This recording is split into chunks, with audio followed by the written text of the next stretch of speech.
नमस्कार, बहुत स्वागत है आप सभी का। मैं मीरा राजपूत। अजीत अंजुम का मामला अब केवल एफआईआर तक नहीं रहा है, अब एफआईआर से बढ़ करके सीधे सुप्रीम कोर्ट तक जा पहुंचा है। सुप्रीम कोर्ट यानी कि सर्वोच्च न्यायालय, सबसे बड़ा न्यायालय, जिसमें जाकर के अजीत अंजुम को लेकर के याचिका दायर हो चुकी है। और ये याचिका अजीत अंजुम ने नहीं डाली है या अजीत अंजुम के किसी करीबी ने नहीं डाली है, ये स्वतः जो है संज्ञान लिया गया है एडवोकेट बलराज मलिक के द्वारा। एडवोकेट बलराज मलिक का कहना है कि एक इंडिपेंडेंट जर्नलिस्ट ने अपना काम किया और बड़े करेज के साथ काम किया, पर उनको इनाम में एफआईआर दी गई। सुओ मोटो के द्वारा ये पिटीशन दायर हुई है, यानी कि सुओ मोटो का मतलब स्वतः संज्ञान लेना। सबसे महत्वपूर्ण चीज यह है कि बलराज मलिक ने इसमें 3 बड़ी बातें कही हैं, और सबसे महत्वपूर्ण बात यह है कि बलराज मलिक कोई छोटा मोटा चेहरा नहीं है, एक जाना माना चेहरा है, सीनियर एडवोकेट हैं। उन्होंने ये 5 पन्नों की याचिका दायर की है और इसमें आपको वो रिसीविंग आपको दिखाई देगी जिसमें स्टांप लगा हुआ है और सुप्रीम कोर्ट तक ये मामला पहुंच चुका है। बलराज मलिक ने इसमें 3 बड़ी बातें और 3 महत्वपूर्ण बातें कही हैं अजीत अंजुम के फेवर में सर्वोच्च न्यायालय में इस पिटीशन के द्वारा। कि पहली चीज तो अजीत अंजुम ने वहां पर चीजों को एक्सपोज किया है, उन्होंने अपना काम किया है एक अवेयर नागरिक होते हुए, एक अवेयर जर्नलिस्ट होते हुए, या फिर यूट्यूबर जिस पद्धति में रखा जाता है, उन तमाम चीजों को जोड़े तो उन्होंने अपना काम बखूबी किया है, ऐसा बलराज मलिक की पिटीशन याचिका कह रही है। उसके बाद वो कह रहे हैं कि सबसे पहले इसमें यह जांच होनी चाहिए, मैं ये पिटीशन इसलिए दायर कर रहा हूं कि कौन है जिसने अजीत अंजुम पर एफआईआर दर्ज कराई, क्यों कराई, किसके दबाव में कराई, ये बलराज मलिक ने कहा है। और भी तमाम प्लेटफॉर्म के जरिए जहां पर उन्होंने अपनी बातें कही हैं, उन प्लेटफॉर्म के जरिए भी उन्होंने यही बातें कही हैं। ये बताया जा रहा है कि ये मोस्ट इंपॉर्टेंट कैटेगरी में है। ये बलराज मलिक कह रहे हैं कि ये जो पिटीशन है ये हल्की फुल्की पिटीशन नहीं है, ये मोस्ट इंपॉर्टेंट कैटेगरी में है। इसीलिए उन्होंने साफ तौर पर 3 बड़े जो है सवाल पूछ लिए कि पहली चीज ये पता होनी चाहिए कि एफआईआर कौन दर्ज करा रहा है।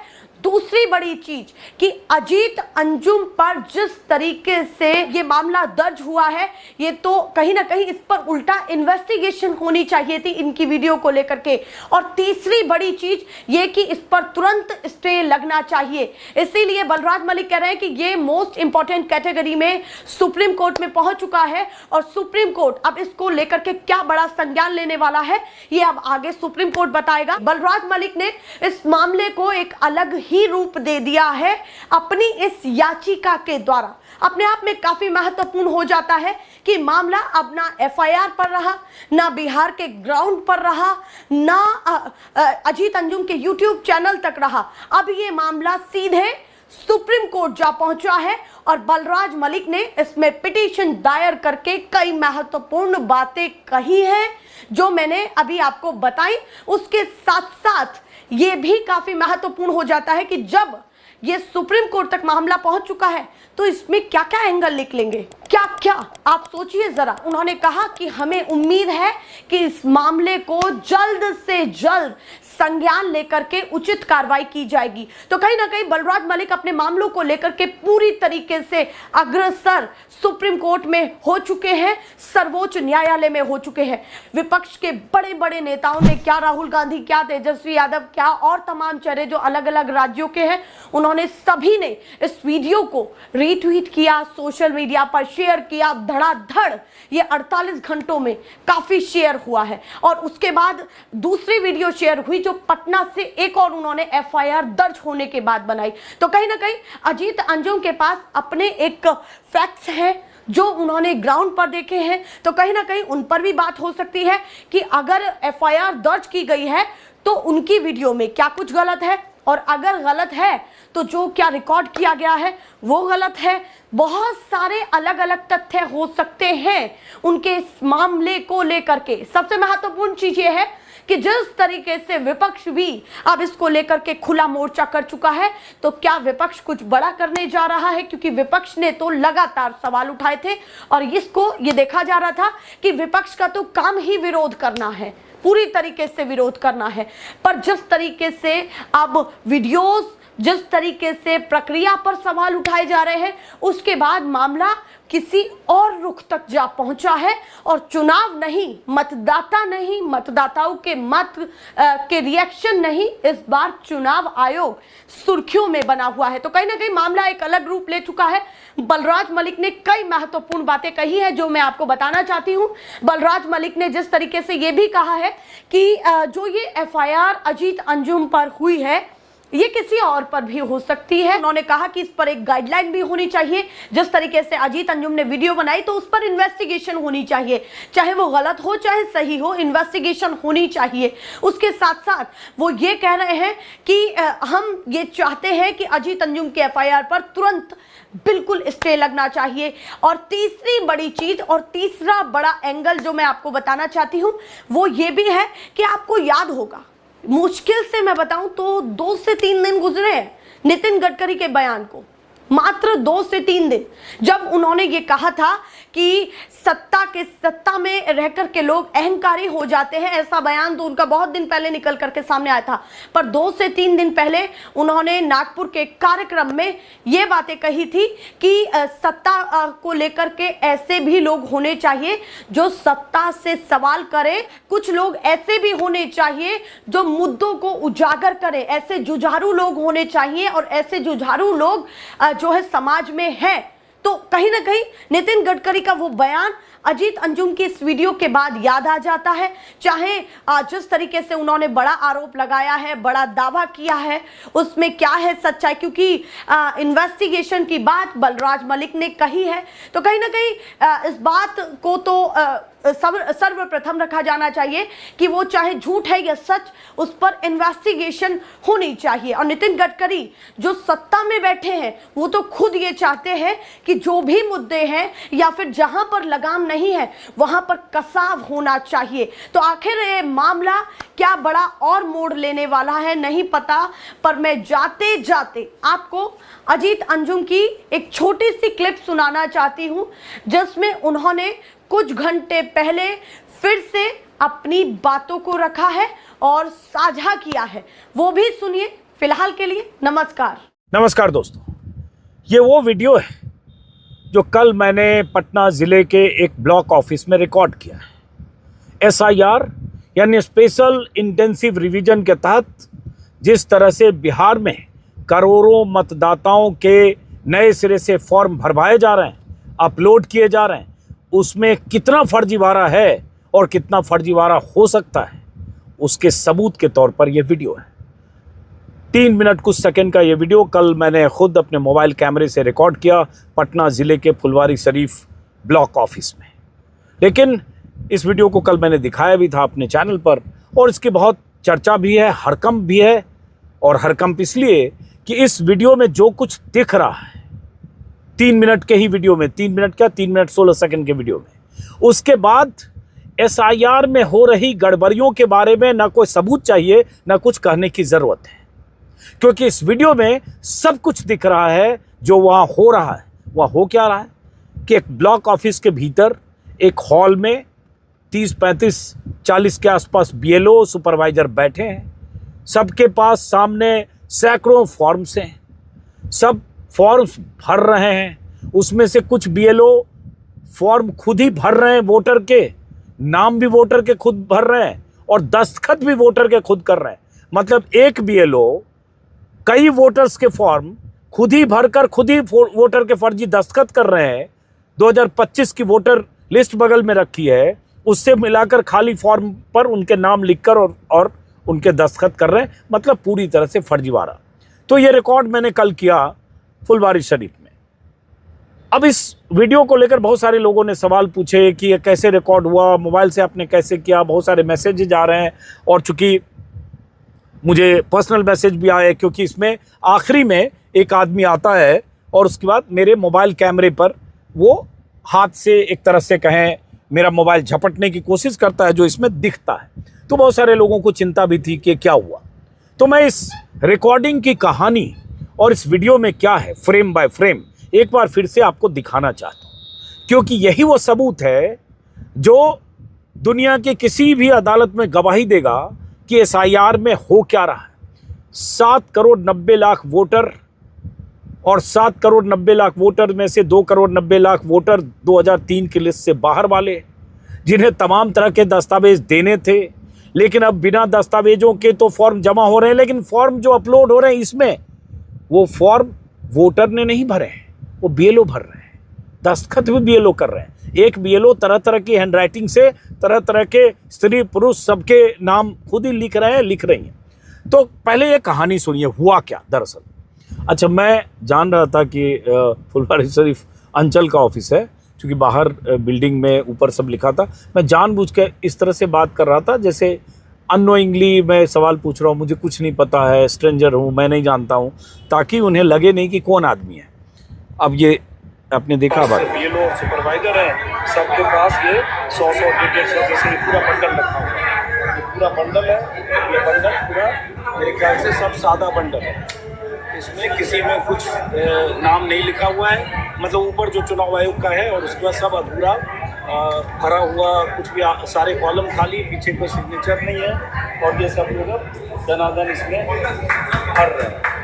अभी मैडम साहब के पास, मैडम जी के पास बहुत सारे फॉर्म हैं और सब जिम्मेदारी दी गई है कि इसमें फॉर्म में नाम से लेकर वोटर लिस्ट सामने है। अब ये मैडम के बगल में जो बैठे हैं सज्जन और उनके सामने जो बैठे हैं दोनों चारों, ये सब फॉर्म भर रहे हैं, बार बार कर रहा हूँ, फॉर्म भर रहे हैं, मतलब वोटर के नाम भी लिख रहे हैं, वोटर के दस्तखत भी कर रहे हैं। इसको गौर कीजिए, फॉर्म भरना नहीं है कि वोटर के सामने फॉर्म भरने में हेल्प कर रहे हैं, दरअसल वोटर के नाम पर वोटर की मर्जी के बगैर, वोटर के सामने गए बगैर उनके दस्तखत भी किए जा रहे हैं, थोक भाव में 2025 की वोटर लिस्ट को सामने रखकर। और ये सब ये 3 मिनट के वीडियो में कैद हुआ है। अब देखिए, वोटर लिस्ट किस साल का है वो? ये 2025 का वोटर लिस्ट सामने है और ये फॉर्म भर रहे हैं, बस कुछ नहीं कर रहे हैं, जो दिखा उतना ही किया। क्या सुनना मैं आप? अब देखिए, एक सज्जन की एंट्री होती है, 3 मिनट 16 सेकंड हो चुके हैं, उनको किसी ने जाके बता दिया होगा अब ये क्या कर रहे हैं। तो मैंने कहा मैं कुछ नहीं कर रहा हूँ, ऐसा कुछ कहा। उसके बाद मुझे लगा कि ये कुछ एग्रेसिव हो सकते हैं, चूँकि रिकॉर्ड हो चुका था, तो मैं थोड़ा पीछे हटा ताकि मैं निकल जाऊँ। पीछे दरवाज़ा था, फर्स्ट फ्लोर पे था। तो मैंने उनसे पूछा क्या नाम है आपका, क्या शुभ नाम है आपका। बस उन्होंने मेरे मोबाइल पर लिटरली, ऐसे मैं रिकॉर्ड कर रहा हूँ, ऐसे सामने से ऐसे रिकॉर्ड कर रहा था, लिटरली उन्होंने यहाँ पे ऐसे पंजा मारा, जो इस वीडियो में आपको दिखेगा, ऐसे मोबाइल छीनने के लिए। ऑलमोस्ट मेरा मोबाइल छीन जाता, और मैंने चूंकि ऐसे पकड़ा हुआ था रिकॉर्डिंग के लिए, तो मैं दूसरा हाथ ऐसे लिया और फ़ोन ऐसे झपटा, और उसके बाद मैंने कहा कि अभी डीएम को फ़ोन करता हूँ, अभी डीएम को फ़ोन करता हूँ, आप लोग गलत काम कर रहे हो, अभी डीएम को फ़ोन करता हूँ। और मोबाइल मेरा बंद हो चुका था, और मैं तेज़ी से वहाँ से पीछे आकर सीढ़ी से नीचे उतरकर गाड़ी में बैठ गया। और जो इन्होंने ऐसे पंजा मारा है, दिखेगा, देखिए। आप कौन हैं? हम कुछ नहीं है, हम कुछ नहीं है। ये आप कौन है करके किया, किसी ने बताया होगा, या एक बगल में केबिन था उसमें बैठे होंगे, हो सकता है आ गए हों। लेकिन अब इस वीडियो में जो कुछ कैद हुआ है, जो कुछ कैप्चर हुआ है, वो क्या कहता है, इसलिए मैंने फ्रेम बाय फ्रेम आपको दिखाया। वो ये कहता है कि पटना जिले में, जो बिहार की राजधानी है, पटना जिले के एक अंचल में, जो पटना से महज 10 किलोमीटर 12 किलोमीटर दूर है, जहां सूबे की सत्ता है, सीईओ बिहार हैं, जो चुनाव के सबसे बड़े अधिकारी हैं सूबे के, उनके हेडक्वार्टर से 12-14 किलोमीटर दूर एक अंचल में, ब्लॉक ऑफिस में, एक वार रूम बनाकर धड़ल्ले से ब्लैंक फॉर्म को थोक भाव में नाम से लेकर दस्तखत तक भरकर बीएलओ अपलोड कर रहे हैं। कोई कागज नहीं, कोई फोटो नहीं, वोटर की तो भूल ही जाइए। तो ये हो रहा है एसआईआर, और इस तरह से एसआईआर के नंबर्स, कितने फीसदी वोट एसआईआर के फॉर्म जमा हो गए, इतने इनुमरेशन फॉर्म, गणना प्रपत्र जमा हो गए, ये क्लेम दिल्ली से किया जाता है। यहाँ अपलोडिंग बिहार के ऐसे 38 जिलों में हो रहा है, और उन क्लेम के आधार पर बड़े बड़े दावे हो रहे हैं। लेकिन मैंने पहले भी वीडियो में कहा है, फिर कह रहा हूँ कि अगर एक ब्लॉक ऑफिस में इस तरह से हो रहा है तो बिहार में 536 या 38 ब्लॉक हैं शायद, तो बिहार के 536 ब्लॉक को मल्टीप्लाई कीजिए, हो सकता है कहीं थोड़ा, कहीं ज़्यादा, कहीं कम, कहीं ज़्यादा, लेकिन फिर क्या हो रहा है बिहार में और कैसे SIR हो रहा है, स्पेशल इंटेंसिव रिवीजन हो रहा है। और इस तरह से अगर स्पेशल इंटेंसिव रिवीजन हो रहा है तो इस रिवीजन का मतलब क्या है, और अगर इस पर मैं सवाल उठाने के लिए या सबूत कैप्चर करने के लिए अगर किसी ब्लॉक ऑफिस के बाहरी हिस्से में बने ऑफिस में चला गया, क्योंकि ये ब्लॉक ऑफिस का जो मेन डोर था, मेन हिस्सा था, मेन बिल्डिंग, उससे बाहरी हिस्से में बाहर से सीढ़ी थी और उसके बाद वहाँ ऊपर जाकर वहाँ पब्लिक प्लेस था, बहुत सारे लोग जा रहे थे, तो एक रिस्ट्रिक्टेड एरिया नहीं था, प्राइवेटेड एरिया नहीं था, कोई उसमें ऐसी चीज़ नहीं थी कि कोई ऐसी जगह मैं गया जहाँ एंट्री बैन हो, ऐसा कुछ नहीं था। फ़र्क ये है कि उन लोगों को पता नहीं था कि कौन आदमी आ गया, और मेरे कैमरे में 3 ही मिनट रिकॉर्ड हुआ। काश 7-8 मिनट और रिकॉर्ड कर पाता तो दूसरी तरफ टेबल पर जो हलचल हो रही थी, 2 लाइन लगी थी, 2 टेबल थी और दोनों टेबल पे मेरे ख्याल से 12-14-15 लोग इधर, 12-14-15 लोग उधर, बीच में भी 5-7 लोग कुर्सियों पे थे। तो लगभग मुझे लग रहा, अंदाज़ा लगाऊं तो 35 से 40 लोग उस रूम में थे, ज़्यादातर BLO थे, कुछ सुपरवाइजर भी हो सकते हैं। अब ये लोग सुबह से अगर यही काम कर रहे हैं, कितने दिन से कर रहे हैं, और वो एक सज्जन का बोल रहे हैं कि टारगेट पूरा करना है। कैमरा रोल होने से पहले जब मैं सहज हो करने की उनको कोशिश कर रहा था, एक ने कहा भी हाँ सर पूरा फर्जी हो रहा है, खुद ही बोल रहा है, क्या करें सर, हम लोग को ऊपर से कहा गया तो हमें तो करना ही पड़ेगा सर। तो हम भी कह रहे थे कि हाँ हाँ क्या करिएगा, मैं तो ऐसे ही घूमने आ गया, पता चला तो ऐसे ही। तो इस तरह से ये रिकॉर्डिंग हुई, और मैं जिस तरह से वहाँ से निकल कर भागा, उन स्थितियों की कल्पना करता हूँ कभी कि अगर मेरा मोबाइल जिस तरह से पंजा मारा और मेरा मोबाइल अगर छीनने में कामयाब हो गया होता तो मेरा सबूत ख़त्म था, मोबाइल उनके कब्जे में था, वो छीन कर मोबाइल पटक सकते थे, फेंक सकते थे, कहीं किसी को दे के मोबाइल वहाँ से भिजवा सकते थे। मेरे पास कोई सबूत नहीं होता कि मैंने क्या रिकॉर्ड किया, और जब मेरे पास सबूत नहीं होता तो उसके बाद वहाँ क्या हो सकता था, वो शख्स जो इतना एग्रेसिव हो गया, किसको बुलाता और क्या होता, इसकी मैं कल्पना नहीं कर सकता हूँ, मुझे नहीं अंदाजा है, कुछ भी हो सकता था, अनफॉर्चुनेट। लेकिन मैं फॉर्चुनेट था कि मैं वहाँ से मोबाइल अपना बचाकर दौड़ता हुआ नीचे आया और गाड़ी में बैठकर अपने सहयोगियों के साथ तुरंत निकल गया, क्योंकि कैमरा टीम गाड़ी में थी, और मैं ड्राइवर को बोल के भी गया था कि ऐसे मौके पर आप जैसे ही मैं आऊँ तुरंत स्टार्ट करो, बिना सोचे बस आगे निकलो। तो खैर निकल गया। बहुत सारे शुभचिंतकों को मेरी चिंता है, मेरे परिवार वाले लोगों के फ़ोन आ रहे हैं, दोस्तों के, कि अब आपको निकल जाना चाहिए, लौट जाना चाहिए, लेकिन मैं आज भी कहीं जा रहा हूँ। देख रहे हैं आप सफ़र पे, बारिश भी होने लगी दरअसल।